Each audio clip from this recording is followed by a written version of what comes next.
आने में बड़ी एनर्जी लगती है, और यहाँ जो आप लोग अपना काम छोड़कर आए उसमें भी एनर्जी लगती है, तो कम से कम उसका सदुपयोग हो जाए तो ज़्यादा अच्छा है।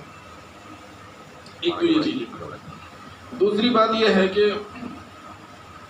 बामसेब के किसी भी कार्यक्रम में मैं पहली बार वेस्ट बंगाल आया हूँ।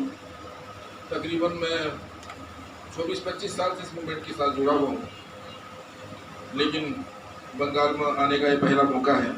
और जब मैं यहाँ मौका है तो मैं यहाँ के बारे में थोड़ा बहुत कुछ पढ़ा, जाना, समझा, तो मैं इस नतीजे पर पहुँचा कि वास्तव में बंगाल के जो लोग हैं उन्होंने इतिहास के हर दौर से निकले हैं। मतलब वो समता, स्वतंत्रता, बंधुता, न्याय, इन जो वैल्यूज़ के जो जनक हैं उसको प्रोटेक्ट भी किया। उनका मोमेंट में भी यहाँ के लोग रहे। एक मैंने ये देखा, मोनार्की देखी, अनार्की देखी, और फिर बाद में भी डेमोक्रेसी भी देखी, और इसमें बहुत बड़ा यहाँ के लोगों का रोल रहा है। मैं याद दिलाना चाहता हूँ कि एक समय ऐसा आया जो आज का दौर चल रहा है, जिसमें हम बहुत फिक्रमंद हो रहे हैं कि यार अगर ये मोदी जी ऐसे ही करते रहे, आरएसएस ऐसे ही करते रहे, तो हमारे बच्चों का भविष्य क्या होगा। मैं आपको याद दिलाना चाहता हूँ कि इतिहास में अगर हम 700 एडी से जस्ट के आसपास देखते हैं तो पूरे नॉर्थ रीजन में एक अनार्की आ गई थी, और वो लंबे समय तक रही, करीबन 100-150 साल तक रही वो। और अनार्की में क्या होता है, जिसकी लाठी उसकी भैंस। आदमी जो ताकतवर होता है वो दूसरों को रूल करता है। यही के वो लोग थे जिन्होंने पाल डायनेस्टी बनाई, और वो पाल डायनेस्टी जो बनी तो दोबारा से लगा कि भारत में लोकतंत्र है। ना सिर्फ ये लगा कि भारत में लोकतंत्र है, बल्कि ये लगा कि भारत में बुद्धिज्म है। ना ये लगा कि बुद्धिज्म है, बल्कि ये लगा कि भारत में समता, स्वतंत्रता, बंधुता और न्याय की जो वैल्यूज है वो कल्चराइज हो गई।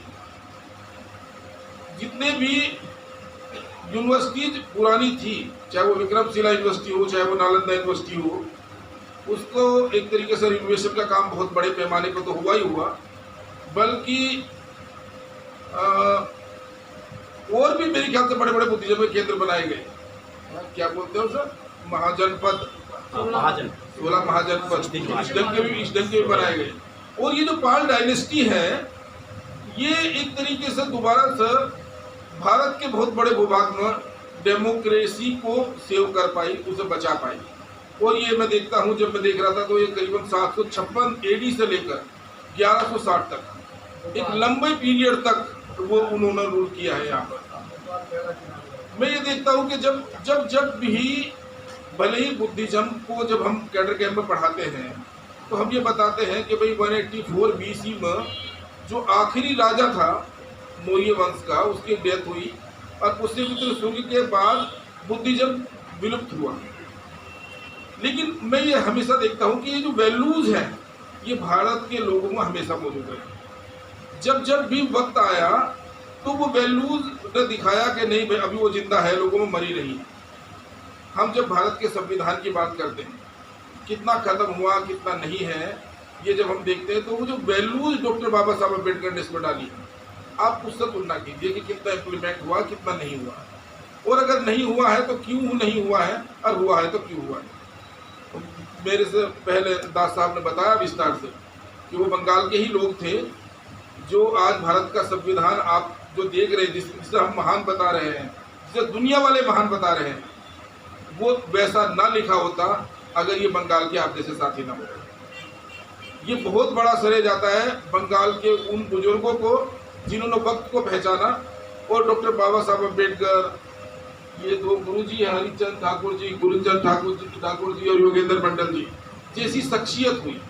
अब सवाल यह है कि मुझे लगता है कि जब मैं बामसेब में आया, मैं आपको बताऊं, और मैंने काम करना शुरू किया, तो मुझे ये लगा कि इतनी ज़्यादा इम्पोर्टेंट जो इन्फॉर्मेशन है, डॉक्टर बाबा साहब ने लोगों की ज़िंदगी बदल दी है, तो वो भी इन्फॉर्मेशन जो महाराष्ट्र में बहुजनों का मूवमेंट चला, महाराष्ट्र को कहते हैं ना कि वो क्रांति प्रतिक्रांति की धरती रही है। मतलब भले आरएसएस आज बोलती हो कि भाई आरएसएस का मतलब जन्म जो है वो 1925 में हुआ, महाराष्ट्र में हुआ और हेड मुस्लिम के आधार पर हुआ। लेकिन मुस्लिम तो कभी भी वहाँ बहुत प्रभावशाली रहे ही नहीं। वहाँ जो अगर आंदोलन रहा तो वो साहू जी महाराज का, फूले साहब का, शिवाजी महाराज का, मतलब वो ब्राह्मणिकल एंड नॉन ब्राह्मणिकल के बीच में संघर्ष हुआ। ये जो नॉन ब्राह्मणिकल लोग थे वो अपने फोल्ड में आ सके, इसीलिए उन्होंने हेड मुस्लिम जो है आइडियोलॉजी को अख्तियार किया और आरएसएस का गठन 1925 में हुआ। मैं अभी देख रहा था यहाँ पर, मैं जब गुरुचरण ठाकुर जी को देख रहा था, इनकी हिस्ट्री देख रहा था अभी मोबाइल में यहीं पे ही, तो मैं आश्चर्यचकित रहा कि गुजरात के ब्राह्मण जब लोगों को अपने फोल्ड में लाने के लिए फूले साहब का जो मूवमेंट चला, वो क्या था, सत्य शोधक समाज का जो मूवमेंट चला, सत्य शोधक समाज का जो मूवमेंट चला, उसको काउंटर करने के लिए ब्राह्मणों ने आर्य समाज की स्थापना की। लेकिन ये कोइंसिडेंट देखिए, राष्ट्रपिता फूले 1872 में महाराष्ट्र में सत्य शोधक समाज का आंदोलन चलाते हैं और यहाँ पर 1872 में गुरुजी नमो शूद्राय का आंदोलन चलाते हैं। ये कोइंसिडेंट देखिए आप। तो मैं हमेशा ही देखता हूँ कि जब ये मैं सोच रहा था कि ये हमारे यहाँ पर ये इतनी लेट क्यों पहुँचे, हम तक ये इन्फॉर्मेशन लेट क्यों पहुँचे, इसका कारण क्या हुआ। अगर ये पहले पहुँचती तो शायद स्थिति कुछ और होती। तो ध्यान में आया कि अगर बामसेप का मूवमेंट ना होता, बल्कि बामसेप का मूवमेंट नहीं, अगर ये मान्यवर काशीराम का बहुजन समाज पार्टी का मूवमेंट ना होता तो शायद ये हमारे तक नहीं आता। मैंने काम किया, शुरू किया 1998 में बामसेप में, और हमको ड्यूटी मिली बामसेप की तरफ से कि भैया आप इसको नया जो उत्तराखंड स्टेट बना वो 2 साल के बाद बना, 2000 में बना। तो हमको एक जिम्मेदारी थी कि इस क्षेत्र में हमको बामसेप को खड़ा करना, और उत्तराखंड जो है वो 13 जिले उसमें हैं। बंगाल में कितने हैं? 23 जिले। बंगाल में कितने जिले हैं? 23 है मेरे ख्याल से। हमारे यहाँ पर 13 जिले ही है। मैं जब उन जिलों में गया तो मेरी स्थिति वही थी जो 97 से पहले हमको कुछ भी नहीं पता था अम्बेडकरिज्म के बारे में, बहुत ज़्यादा नहीं पता था। तो वहाँ पहाड़ों में ऐसी स्थिति थी, मेरे सामने ये चैलेंज हुआ कि भाई इसको हम पहाड़ी एरियो में कैसे लेकर जाए।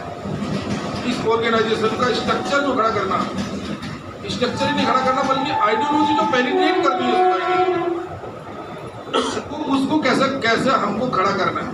मैं आपको ये बता दूं कि शिकायतें तो हमें एक दूसरे से बहुत सारी हो सकती है, भाई बंगाल के लोगों ने ये नहीं किया, बंगाल के लोगों ने वो नहीं किया, ये शिकायतें हो सकती हैं। सवाल ये है कि वो कैसा हो पाएगी, उसके ऊपर मेरे ख्याल से ज़्यादा जोर रख देते हैं। तो मैंने ये देखा कि अगर आप लोगों के पास जाए और लोगों को ये बताए कि भाई बाबा साहब अम्बेडकर ने ये किया था, आप ये किताब पढ़ लीजिए, या हम एक कार्यक्रम करने जा रहे हैं, इसके लिए पैसा दे दीजिए, ये कुछ तो भी कह के मांगेंगे ना लोगों के पास जब जाओगे आप। तो कोई भी लोग पहला आपको एक अलग नज़र से देखते हैं, वो आपको एकदम से आपका फेथ नहीं करते, आपको डाउटफुल कंडीशन में रखते हैं वो। क्योंकि ऐसा क्यों होता है, बाबा साहब डॉक्टर अम्बेडकर के नाम पर या हमारे बहुत सारे फोर फादर्स के नाम पर लोगों ने समाज में से पैसे लिए और उनको लगता है समाज के लोगों को उन्होंने वैसा काम ही नहीं किया। मैंने प्रैक्टिकली ये महसूस किया सर कि आप अगर महापुरुषों की जयंती या उनकी निर्वाण दिवस को अगर मनाते हैं और उसके मौके पर आप उनके जीवन संघर्ष को लोगों को बताते हैं और वो जीवन संघर्ष कैसा था वैसा आप करते हुए जीते हुए महसूस होते हैं उन्हें, तो फिर वो आपको साथ देते हैं। मतलब लोगों को पहले ये लगना चाहिए कि भाई हमें क्यों जुड़ना चाहिए। अब मुझे लगता है कि अगर बंगाल के सभी साथी जितने आप बैठे हुए हैं, अगर ये आप सीरियसली करते हैं, जितने भी हमारे यहाँ महापुरुष हैं, इनके जीवन इतिहास को जानिए, इनके जीवन संघर्ष को पढ़िए, इनके जन्मदिन पर, इनके निर्वाण दिवस पर छोटा छोटा कार्यक्रम करिए, 5-5, 10-10 लोगों के साथ करिए, गली मोहल्ले में करिए। और अगर आप ये करते हैं तो वो जो जागृति है वो जागृति एक आंदोलन में तब्दील होने में बहुत समय नहीं लगता। मैं आपको ये बताता हूँ। आप इसका उदाहरण बाम से तो समझ सकते हैं। 1978 में एक ऑर्गेनाइजेशन का पहला अधिवेशन होता है बोट क्लब नई दिल्ली पर, बर्थ ऑफ बाम से। वो क्या काम करते हैं? सोशल अवेकनिंग का काम करते हैं। वो सोशल अवेकनिंग करते हुए 4 साल भी नहीं होते कि लोगों को लगता है कि हमको एजुकेशन करना चाहिए अपने छोटे छोटे राइट्स के लिए, कॉन्स्टिट्यूशनल राइट के लिए, अपने ह्यूमन राइट्स के लिए। हमको लोकल इलेक्शन में पार्टिसिपेट करना चाहिए। हमारे ऊपर जो अट्रॉसिटीज होती है उसके प्रतिकार के लिए हमको खड़ा होना चाहिए। और क्या बनती है? DS4। क्या बनता है? DS4 1982। DS4 चले हुए 2 साल भी नहीं होते, 1984 में बहुजन समाज पार्टी बनती है। 1990 में वो नेशनल पार्टी बन जाती है। ये कमाल कैसे हुआ ये बताओ। इसको आप समझिए। बाबा साहब जब डॉक्टर अम्बेडकर जब हमारे बीच से गए 1956 को, तो मैं ये मान कर चलते हैं आज हम एक मिनट की एग्जांपल दे रहा हूँ कि बाबा साहब के जो साथ में लोग थे या बाबा साहब के जो अनुयायी लोग थे वो सच्चे और अच्छे लोग थे। अगर वो सच्चे और अच्छे लोग थे तो वो 2 विचारों के साथ गए बाबा साहब के जाने के बाद। एक इस विचार के साथ गए कि भारत जब तक बौद्धमय नहीं होगा तब तक हमारा उद्धार नहीं, और दूसरे इस विचार के साथ गए कि political power is the master की। यही हुआ ना। और हम मानते हैं कि वो दोनों लायक लोग थे, बाबा साहब के स्वयं के तैयार किए हुए लोग थे। तब भी हम देखते हैं कि 1970 के दशक तक आते आते हुआ क्या, हम दोनों एरिया में हम बढ़े या कम हुए? राजनीतिक ताकत जो हमारी 1956 में थी वो 70 में कम हुई या ज्यादा हुई? रिलीजियस एरिया में जहां हम 1956 में खड़े थे धर्म की ताकत के तौर पर, वहां 70 में वो ताकत कम हुई या ज्यादा हुई? आपको कुछ आइडिया है थोड़ा बहुत?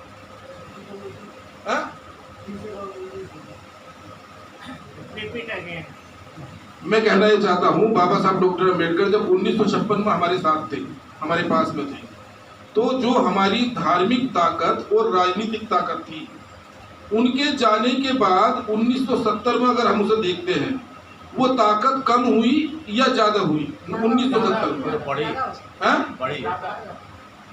1970 में कम हुई या ज्यादा हुई? 56 में ताकत ज्यादा थी या 70 में ताकत ज्यादा थी? राजनीतिक ताकत बढ़ी, कम हुआ। देखिए आप ये समझिए, 2 चीज धर्म और राजनीति। ज्यादा हुआ? कौन सी ज्यादा हुआ?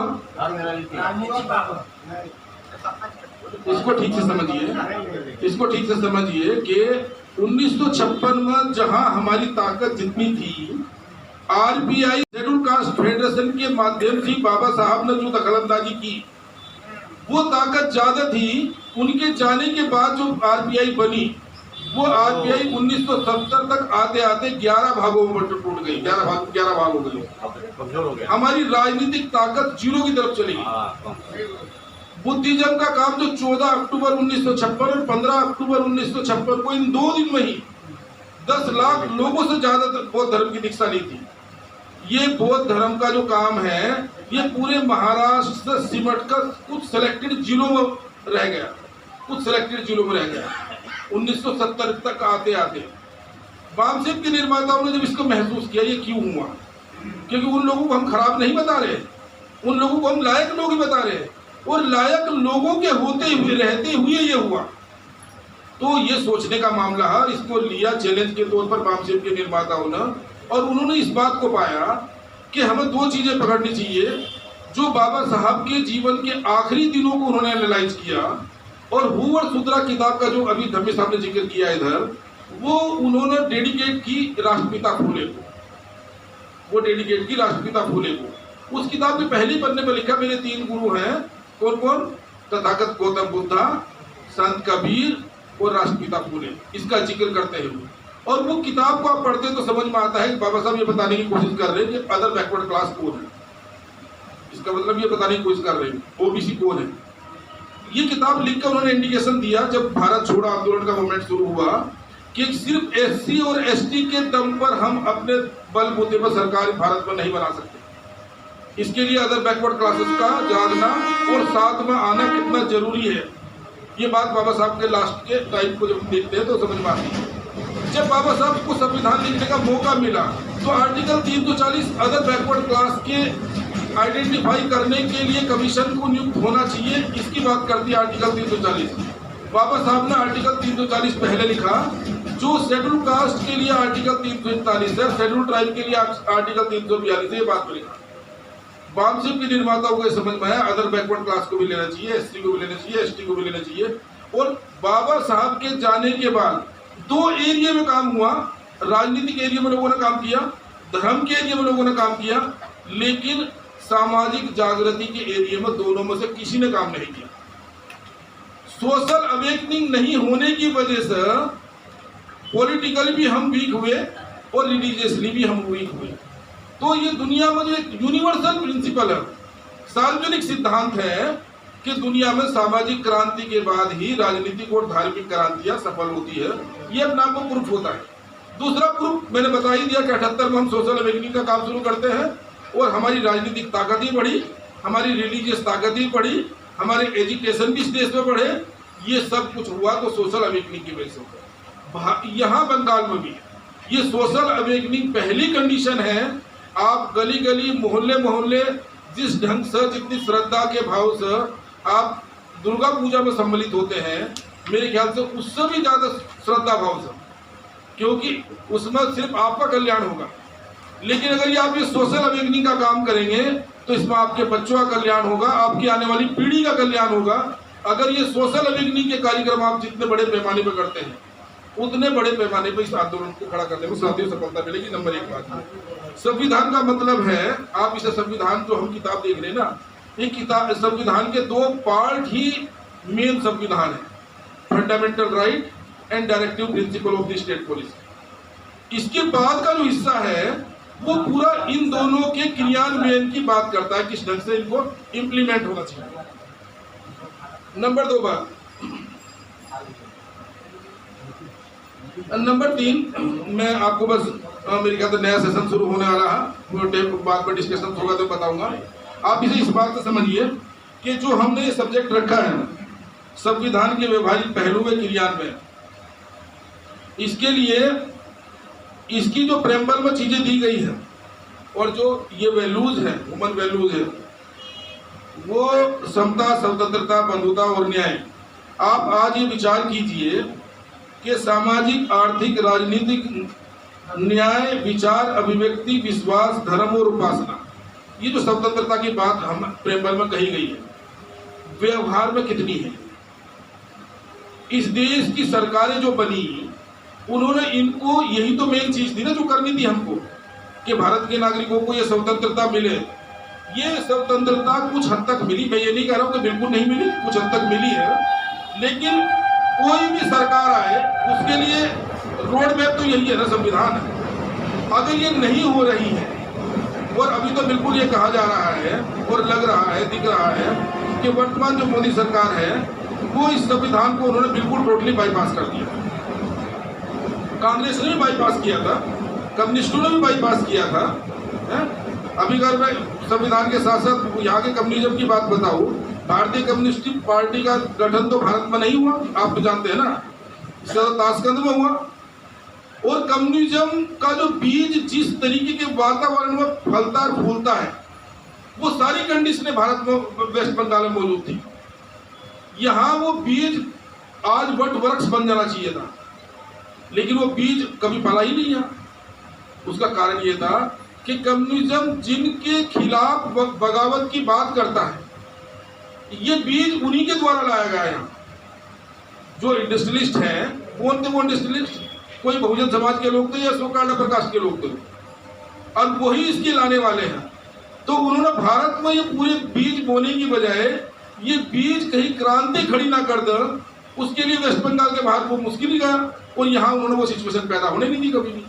आज कैसे वही लोग अक्सर शिफ्ट हुए, बीजेपी में सारे शिफ्ट हुए, दूसरी पॉलिटिकल पार्टी में, कोई मूवमेंट यहाँ पर खड़ा दिखता नहीं है। यहाँ अगर आबादी इतनी ज़्यादा है, शेड्यूल कास्ट, शेड्यूल ट्राइब की, अदर बैकवर्ड क्लास की, अगर इतनी ज़्यादा आबादी है, और ये कहा गया है कि चूंकि यहाँ बुद्धिस्ट लोग सबसे ज़्यादा रहते थे, तो जो बाबा साहब ने कहा है कि अनटचेबिलिटी बुद्धिज्म और बौद्धों और ब्राह्मणों के बीच के संघर्ष में जो लोग हारे वो लोग ही अनटचेबल्स बने। ये बात साबित होती है कि भाई यहाँ सबसे ज़्यादा शेड्यूल कास्ट के लोग हैं। तो मैं ये हमेशा ये कहता हूँ कि जो व्यवहार में भी और सरकार में भी जो लोग चुनकर जाते हैं, समाज आपका जैसा होगा वैसे ही लोग चुनकर जाएंगे। अगर समाज में ये वैल्यू जिंदा है, ये लोगों के जहन में ये वैल्यू जिंदा है कि हम भले ही बिहार से आए हों, हम भले ही झारखंड से आए हों, हम भले ही माइग्रेट करके वहां से यहाँ आए हों, हम भले ही कोई किसी भी कास्ट के शेड्यूल कास्ट में बहुत सारी जातियाँ होगी ना, लेकिन हम लोग सब बाबा साहब की विचारधारा को मानने वाले लोग हैं, हम बुद्धा की विचारधारा को मानने वाले लोग हैं। अगर ये आपके जहन में है, हम सब में भाईचारा है, तो ये ताकत बन जाती है। लोगों को कास्ट की आइडेंटिटी जोड़कर नहीं रखती, लोगों को बहुत देर तक धर्म की आइडेंटिटी भी जोड़कर नहीं रखती। विचारधारा, और ऐसी विचारधारा जो आपका अल्टीमेट ऑब्जेक्टिव है कि इस देश में ऐसा समाज बने जहां गैर बराबरी ना हो। तो मुझे लगता है सारे लोग जो जातियों से परेशान है, कम या अधिक मात्रा में, उन लोगों को आकर कास्ट का कन्वर्जन क्लास में कैसे होता है ये बाप से स्कूल में ही समझ में आता है, और फिर इसको कैसे जमीन पर हम इम्प्लीमेंट करते हैं ये तभी समझ में आता है। साथियों, अच्छे लोग अगर आप समाज को अच्छा बनाने का प्रयास करेंगे तो कल राजनेता भी अच्छे होंगे, कल टीचर भी अच्छे होंगे, जीवन के जिस भी क्षेत्र पर हम जाएंगे वो अच्छे ही होंगे। तो मैं हमेशा यही कहता हूँ कि आज अगर ये सरकार है, ये सरकार अगर संविधान के खिलाफ जाकर निर्णय ले रही है तो अपने आप खुद से चुनकर वो वहां नहीं बैठे हुए हैं। ये हमारे लोगों ने उनको कई साथ और सपोर्ट दिया है जिसकी वजह से वो वहां बैठे हुए हैं। वो इग्नोरेंस में अगर साथ और सपोर्ट दे रहे हैं तो वो इसलिए दे रहे हैं कि उनको यही पता नहीं है कि इसको साथ देने से हमारा फायदा होगा या नुकसान होगा। और अगर उनको लोगों को ये समझ आ जाए कि भाई इनको साथ देने से हमारा नुकसान है, भगवानों को मानने से एक दिल को सुकून और शांति मिल सकती है, लेकिन पेट की भूख तो शांत नहीं हो सकती ना। तो पेट की भूख तो कब शांत होगी जब नीतियां आप लोगों के फेवर में बनेगी। किसी भी समाज के उत्थान में, किसी भी समाज के उत्थान और पतन में राज्य की नीतियां बहुत महत्वपूर्ण रोल प्ले करती है। वो नीति आपके फेवर में तब तक नहीं बन सकती जबकि समाज में आपकी ताकत नहीं बनती। समाज में आपके नेता नहीं बनने चाहिए, समाज की ताकत बननी चाहिए। और वो ताकत अगर बनती है तो फिर ताकतवर लोग उधर जाते हैं, और वो ताकतवर लोग जब बात करेंगे तब आपका परिपूर्ण उद्धार संभव है। मुझे लगता है ये अधिवेशन का एक हम यही एक आज प्रण ले आज के इस अधिवेशन में कि जो 23 जिले हैं, इस बार हमने ये मूल्यांकन नहीं किया कि आप एक मोहल्ले से आए हैं, एक जिले से आए हैं, ये हम निर्धारण नहीं कर रहे हैं। लेकिन मुझे लगता है कि ये बंगाल की जो टीम है, जो बंगाल के राज्याध्यक्ष जी हैं, वो बिल्कुल डेटा आप लिखिए कि 23 जिले हैं, 23 जिलों में से किन किन जिलों में अभी हम अपनी यूनिटें खड़ी करने में की स्थिति में है। अगर हमारा एक भी आदमी है तो उसको लेकर लगाइए कार्यक्रम। जितने भी सोशल अवेयरनेस के हैं, फूले साहब की जयंती, बाबा साहब की जयंती, पेरियार साहब की जयंती, गुरुचंद ठाकुर जी की जयंती, हरिचंद ठाकुर जी की जयंती, ये लगाइए सबके सब कार्यक्रम। और 100% एक साल बाद पूरी देखिए कि मुझे लगता है अगर ईमानदारी से हम काम करेंगे तो हम 23 के 23 जिलों में अपनी यूनिट गठित करने का काम करेंगे। हो सकता है मैं नेक्स्ट ईयर फिर आप लोगों के बीच आऊँगा। साथियों, पूरे ध्यान से सुना। जय भीम, जय भारत।